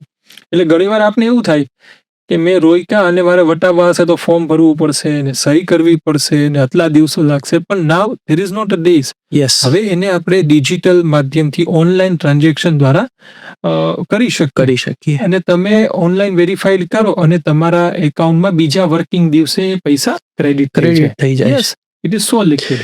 અને આ એક બહુ સરસ પ્રોડક્ટ લાગ્યું મને કે ઘણા લોકો હોય છે કે એમના જો થોડું લાંબુ વિચારે અને ત્યાં જ પાછો એડવાઇઝરનો રોલ આવે છે કે મારી દીકરી છે, સ્કૂલમાં ભણે છે, મને ખબર છે કે દર વર્ષે જૂનમાં મારે ફીસ ભરવાની જ છે. યસ. તો હું પાછલા વર્ષના જૂનથી અગર જે ફીસ છે ડિવાઈડ બાય 12 કરીને લિક્વિડ ફંડમાં પાર્ક કરું તો મારે જૂનમાં ક્યાંય આગા પાછા કરવાના હોતા નથી. એટલે લિક્વિડ ફંડથી બી ગોલ પ્લાનિંગ બહુ સારું થઈ શકે. અમે મારા એવા ઘણા ક્લાયન્ટ છે, દાખલા તરીકે તમે જેમ ફીઝની વાત કરી એમ જો તમે વિચારો તો તમારા મે જૂન મહિનો હોય ને ત્યારે તમારા વર્ષની જેટલી પણ વસ્તુઓ છે જો આપણે સાથે લેતા હોઈએ તો એનો ખર્ચો આવતો હોય, બાળકોની સ્કૂલની ફીઝનો બધું આવતું હોય. યસ. અને વેકેશન્સ બી હોય. યસ. સર્વરનો બી ખર્ચો કરે આવે. આ સામાન્ય છે. યસ. અને એ તમારે મને બધાને યસ. તો જો આપણે પ્લાનિંગ કરીએ તો એ પૈસાને ઘણી વખત શું થાય કે મારે કંઈક કોમ્પ્રોમાઇઝ કરવું. મેં પ્લાનિંગ નથી કર્યું તો મારે કોમ્પ્રોમાઇઝ કરવું, તો હું એનું પ્લાનિંગ કરી રાખું કે ભાઈ મને આ ટાઈમે આટલા રૂપિયા અંદાજિત જરૂર પડશે અને એને અનુરૂપ હું લિક્વિડ ફંડ્સમાં ઇન્વેસ્ટમેન્ટ શરૂ કરી દઉં મંથલી બેઝિસ ઉપર. યસ. તો મારી જે ઇન્કમ છે એમાંથી જ એ એક ફિક્સ્ડ એમાઉન્ટ થતી જશે. માઇન્ડસેટ થઈ જશે આપણું, એટલે ડિસિપ્લિન આવી જશે અને એનાથી તમને પીસ મળશે. જે સ્ટ્રેસ છે ને એ થોડો ઓછો થઈ જશે. It will give you a peace. અને સી આપણે પૈસા રોકીએ છીએ ભાઈ, શું કામ રોકીએ? તમને સ્ટ્રેસ જોઈએ છે કે પીસ જોઈએ? અલ્ટિમેટલી આ જ વસ્તુ કે સપોઝ તમારી પાસે 4 કરોડ રૂપિયા હોય પણ હૃદયમાં 3 સ્ટેન્ટ લાગી ગયા હોય, 2 ઢીચણના ઓપરેશન થઈ ગયા હોય, 10 ડગલા ચાલો અને શ્વાસ ચડતો હોય, તો એ સંપત્તિનું કોઈ પર્પઝ નથી. તમે બહુ જ પરફેક્ટ કીધું કે અલ્ટિમેટલી આપણને વેલ્થ શેના માટે જોઈએ છે? તો પીસ ઓફ માઇન્ડ માટે. તો સંપત્તિ સર્જન એ મોનિટરી બેસિસ પર ઇમ્પોર્ટન્ટ છે, પણ સાથે સાથે તમે તમારા હેલ્થનું ધ્યાન રાખો અને તમે એ વખતે પૈસા હોવા છતાં જો સમય કાઢી શકો તો તમે એને ભોગવી શકશો. Because everybody has a deadline. આપણી બધાની ડેડલાઇન છે પણ ડેટ લખી નથી. તો એક કોન્ટ્રારિયન પોઈન્ટ કે આજની જે 18 થી 30 વર્ષની જે જનરેશન છે, જેને સ્ટારબક લાઈફસ્ટાઈલ કહો કે ઝોમેટો જનરેશન કહો કે જેન ઝી કહો, કે જે 1.5 લાખના ફોન વાપરી શકે છે તો બી 6 મહિનામાં કંટાળી જાય છે. એક સર્વે રેન્ડમ કરીએ કે 45ની ઉંમર ઉપર અને 45ની ઉંમર નીચે તો મૂડી, સંપત્તિ, આવક, સર્જન, બચત, રોકાણ આ બધું કોની પાસે વધારે હોય? જનરલી 45 ઉપર. પણ સ્માર્ટફોન મોંઘો કોનો હોય? તો કે 45 નીચે. તો આ જે સ્પેન્ડિંગ કલ્ચર છે કે આજ મેં જીવો, એ ક્યાં સુધી રાઈટ છે અને એને કેવી રીતે તમે અપ્રોચ કરી શકો? કે કોઈ વ્યક્તિ જો 20-25 વર્ષનો હોય અને કોઈ વ્યક્તિ 35 વર્ષનો હોય, એ બેવ જો એસઆઈપી ચાલુ કરે તો 10 વર્ષમાં કેટલો મોટો તફાવત આવી શકે જો લાંબા ગાળે જોઈએ તો.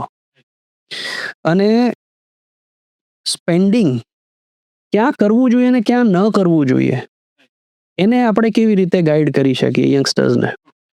આ મતલબ જે આપણી સાયકોલોજીની વાત છે, મતલબ જે પૈસા હું કમાઈ રહ્યો છું, આજના જે યંગસ્ટર્સ છે who are earning very well અને એમની ઇન્કમ બહુ સરસ છે, પણ એમની જે સ્પેન્ડિંગની જે હેબિટ્સ છે એ એટલી બધી ડિસ્ટ્રેક્ટિવ છે કે એનાથી એની વેલ્થ બનવાની જે ઓપોર્ચ્યુનિટી છે ને ઘણી બધી વાર જતી રહી છે.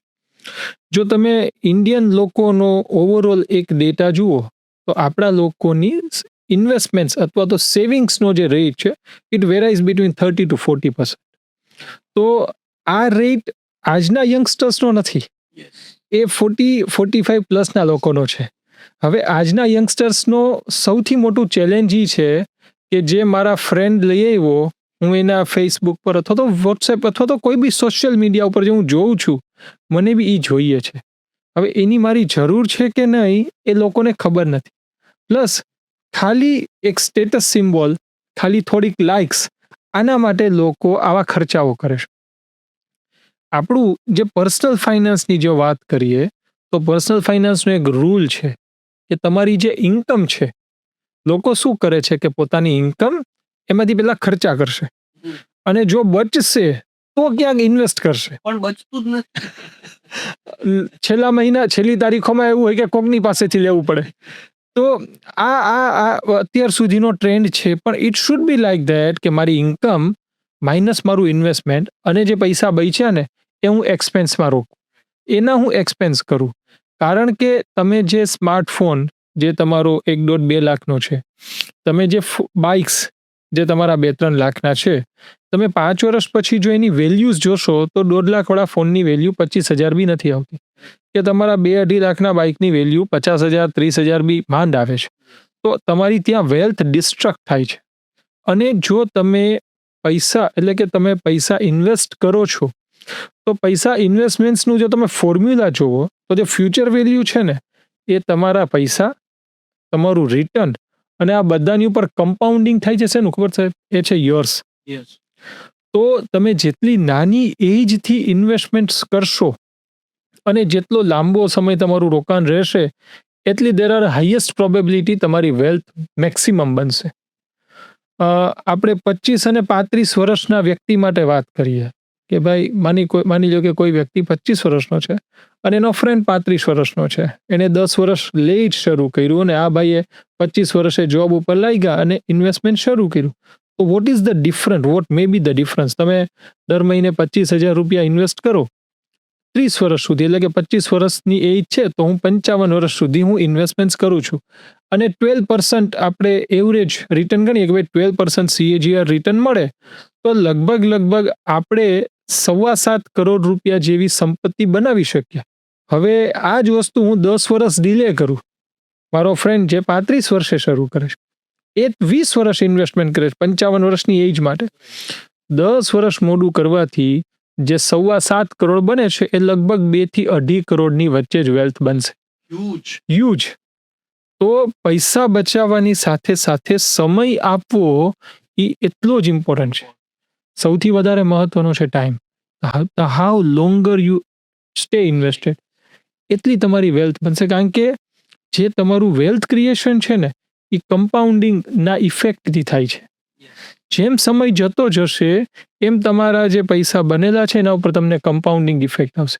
તો એ કમ્પાઉન્ડિંગ મેળવવા માટે you have to stay four 10, 15, 20, 25 years.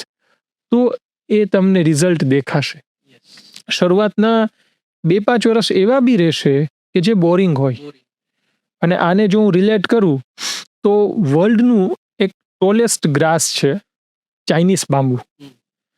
આ જે ગ્રાસ છે એ 70 થી 80 ફૂટ એની હાઈટ થાય છે અને એનો ટોટલ ડ્યુરેશન 5.25 વર્ષનો હોય છે. 5 વર્ષથી 5.25 વર્ષનો ટોટલ ડ્યુરેશન હોય છે. પણ આમાં એક સૌથી મોટી તકલીફ છે, તમે જ્યાં વાવો ને, તમે માની લો કે તમે આજે કોઈક જગ્યાએ ખેતીમાં એ વાવ્યું, તમે એને પાણી આપો, નિંદામણ કરો, એને જરા મેન્ટેન કરો, ખાતરની જરૂર હોય તો ખાતર નાખો.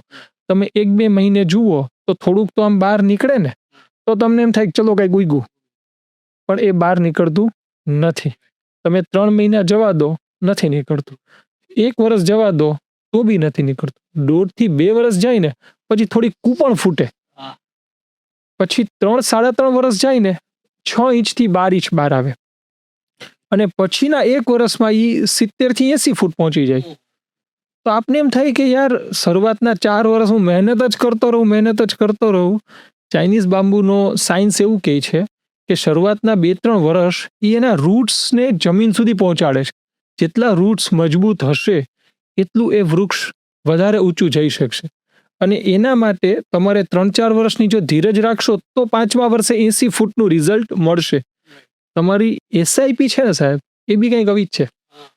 શરૂઆતના 5 વર્ષ એવા હશે કે જ્યાં તમને કશું જ રિટર્ન નહીં દેખાય, નેગેટિવ બી દેખાશે, અને we have seen many incident કે જ્યાં પૈસા માઇનસ બી થયા છે. તો ધીસ હેપન્સ, આ થવાનું જ. પણ જેટલો ખરાબ ટાઈમ હશે, વોલેટાઇલ ટાઈમ હશે, તો the more you can gather the units, અને એ જ્યારે માર્કેટ 5-7 વર્ષે પોઝિટિવ થશે ને ત્યારે તમારી વેલ્યુએશન્સને એ બૂસ્ટ કરશે.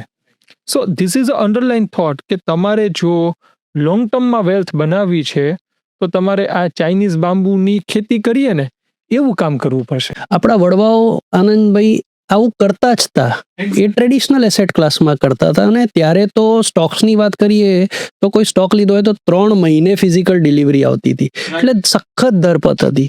અત્યારે તો અટેન્શન સ્પેન 3 સેકન્ડ થઈ ગયો છે. એટલે ચેલેન્જ એ છે કે બધાને થ્રિલ આજે જોઈએ છે, પણ જેમ તમે કીધું કે natural principal, Chinese bamboo tree is a natural principal. ઘણી બધી એવી વસ્તુ છે કે જે નેચરલ ગ્રેવિટેશનલ ફોર્સ છે, ઇલેક્ટ્રિસિટી છે, ખેતીનો પ્રિન્સિપલ છે, આ બધે જ નેચરલ પ્રિન્સિપલ કામ કરે છે. અને શ્રી કૃષ્ણએ બી કીધું છે કે જેવું કરશો તેવું મળશે. તો તમે ધરપત રાખશો તો લાંબા ગાળે તમને એના ફળ મળશે. એક ફાઇનલ ક્વેશ્ચન આનંદભાઈ, કે ઘણા ઇન્વેસ્ટર આપણી પાસે આવતા હોય છે કે તમે અત્યાર સુધી જે બી વાત કરી, રોકાણ કરો, ટોપઅપ કરો, સ્ટેપઅપ કરો, તો બધું ઇન્વેસ્ટ જ કરવાનું, ઉપાડવાના ક્યારે, વાપરવાના ક્યારે, એનો લાભ કેવી રીતે લેવાનો. ઘણા એવું બી માને છે કે સાહેબ આપણે દર વર્ષે અમુક રૂપિયાનો નફો બુક કરીને પાછા જ રીઇન્વેસ્ટ કરી દઈએ. તો આમાં તમારું શું માનવું છે ને તમે કેવી રીતે એડ્રેસ કરો છો તમારા આવા ઇન્વેસ્ટર્સને? ઓકે, 1-2 વસ્તુઓ. ઘણા લોકો એવું પૂછતા હોય કે આપણે પૈસા વિથડ્રો ક્યારે કરવા જોઈએ, અથવા તો મારે આ પૈસા ક્યારે વટાવવા. હું ખાલી પૈસા રોકતો જ જાઉં છું, વટાવતું તો છું નહીં. અથવા તો તમે ક્યારે એવું કહેતા નથી કે વટાવી લો. સી, આના આન્સર કંઈક 2 હોઈ શકે. પહેલો આન્સર એવો હોય કે તમારો જે ટાર્ગેટ છે, તમારો જે ગોલ છે, જે આસ્પેક્ટથી તમે ઇન્વેસ્ટમેન્ટ કર્યું છે એ મેચ્યોર અથવા તો એ નજીક આવે, અથવા તમને લાગે કે હવે આવનારા ટૂંકા સમયમાં મને આ આસ્પેક્ટથી મેં પૈસા રોક્યા છે અને મને પૈસાની જરૂર છે, then we can do the withdrawals, અથવા આપણે એ પૈસા માટે થોડું આયોજન બદલી અને એને સિક્યોર તરફ લઈ જઈએ. આ વાતને એક પ્રેક્ટિકલ એક્ઝામ્પલથી રિલેટ કરીએ. માની લો કે અમરેલીથી મારે અમદાવાદ જવું છે, લગભગ 260-270 કિલોમીટરનો રસ્તો છે. અમરેલીથી સિટીથી હું બહાર નીકળીને આપણે ડ્રાઈવ કરીએ તો અમદાવાદ સુધી મને ખબર છે કે મારે 200-250 કિલોમીટર ચલાવવાનું જ છે. તો હું ગાડીને 10-20ની સ્પીડે ચલાવવું એ બરાબર કે 60-70-80ની કે સ્પીડે ચલાવવું એ બરાબર? આપનું શું કહેવું છે? અત્યારે તો હાઈવેઝ એટલા સરસ, 100 પર જાઓ તો બી બેસ્ટ. ગ્રેટ. હવે 100 ઉપર હું જાઉં છું કારણ કે મને ખબર છે કે મારું ડેસ્ટિનેશન 250 કિલોમીટર દૂર છે, મારે ક્યાંય વચ્ચે જ મારું તો ડેસ્ટિનેશન નક્કી છે. હવે જ્યારે બગોદરા આવે, બગોદરાથી હું ચાંગોદર થઈને અમદાવાદની અંદર સિટીમાં એન્ટર થાવ, દેન આઈ બીકમ સમ એલર્ટ, અને હું મારી સ્પીડને રિડ્યુસ કરી અને હું ટર્ન લઈ લઉં છું. આપણે આવું કરીએ છીએ. તો ઇન્વેસ્ટમેન્ટ્સ પણ કંઈક આવી જ રીતે કામ કરવું જોઈએ. દાખલા તરીકે હું મારા સનની વાત કરું તો હી ઇઝ 10 years old. એનો જન્મ થયો ત્યારે અમે ઇન્વેસ્ટમેન્ટની શરૂઆત કરી. હવે આ પૈસા મારે 18 વર્ષ સુધી જરૂર નથી, કારણ કે મને ખબર છે કે 18 વર્ષનો થશે ને ત્યારે જ એના પૈસાની જરૂર પડવાની છે. તો મારે 18 વર્ષ સુધી શું કામે પૈસા વટાવવા? 18 વર્ષથી મને એવું લાગે કે હવે બીઈંગ અ પેરેન્ટ, મને ખબર છે કે મારો દીકરો 17 વર્ષનો થયો કે 16 વર્ષનો થયો, દેટ આઈ નો. તો 18મા વર્ષથી હું 17મા વર્ષથી થોડી તૈયારી કરી અને મને જે જરૂર લાગે છે એટલા પૈસા હું સિક્યોર તરફ લઈ જાઉં, પછી જરૂર પડે ત્યારે વટાવી લઉં. પણ એમાં બીજો એક પોઈન્ટ કે એ પૈસાને સિક્યોર તરફ નહીં લઈ જઈને just I M trying to understand કે 18 વર્ષમાં સપોઝ તમે 10,000 કરીને રોક્યા અને 1.5 કરોડ 1.5 કરોડની વેલ્યુ થઈ અને એમાંથી તમે જરૂર પૂરતા પૈસા થોડા લમસમ ઉપાડો અને બાકી જો રેગ્યુલરલી જોઈતા હોય તો SWP એક કોન્સેપ્ટ છે, એનો ઉપયોગ કરો તો કેવું રહે? 100% એ સારું રહે.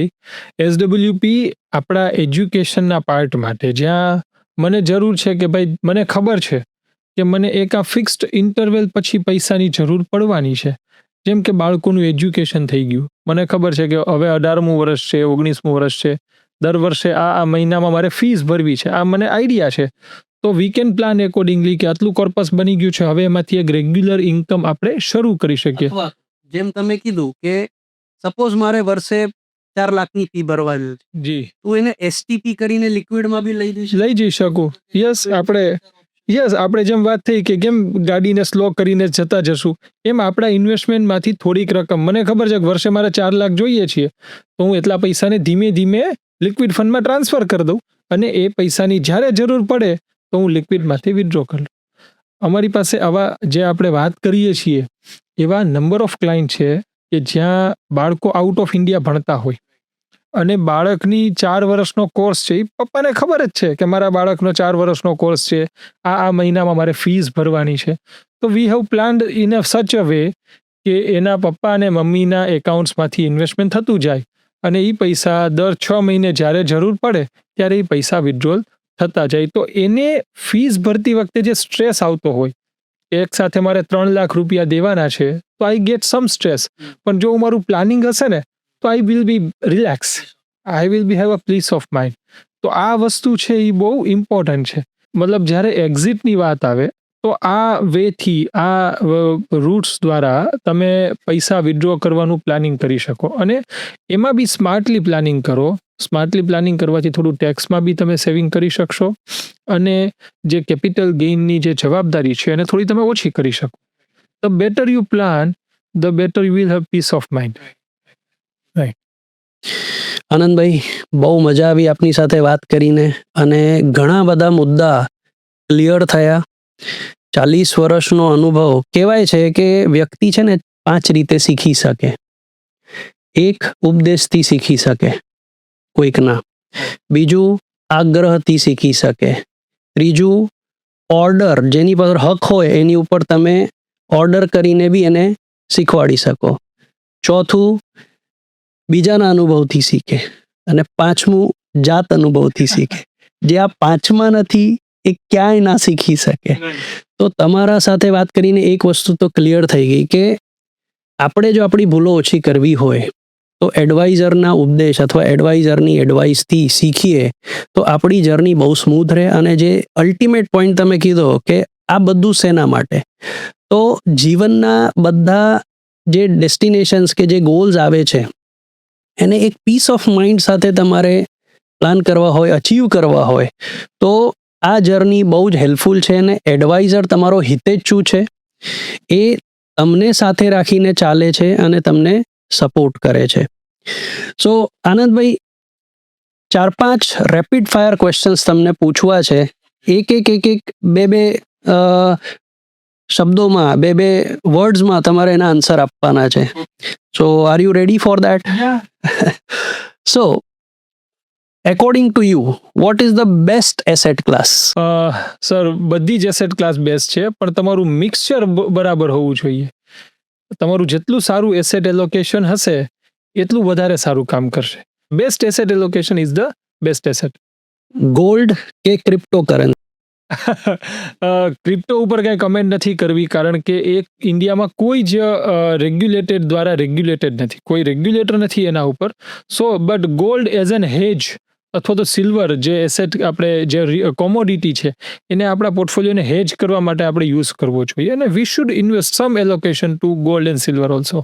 લમસમ કે એસઆઈપી? આ ઓલા જેવું થયું કે અત્યારે જમી લઉં કે રાત્રે જમીશ.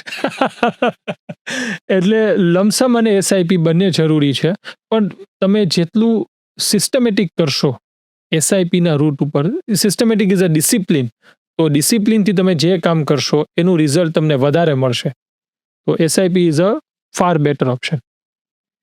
Money or peace? I would say both or but balanced, both balance. તમારા પાસે એનું બેલેન્સિંગ હોવું જોઈએ. જો બેલેન્સિંગ નહીં હોય ને તો મની કશા જ કામના નથી. અને ખાલી શાંતિ હોવાથી પણ નહીં ચાલે. રહેવા જીવવા માટે પૈસા જોશે અને પૈસાને સારી રીતે વાપરવા માટે શાંતિ જોશે. તો you should have a both balance of that. Great.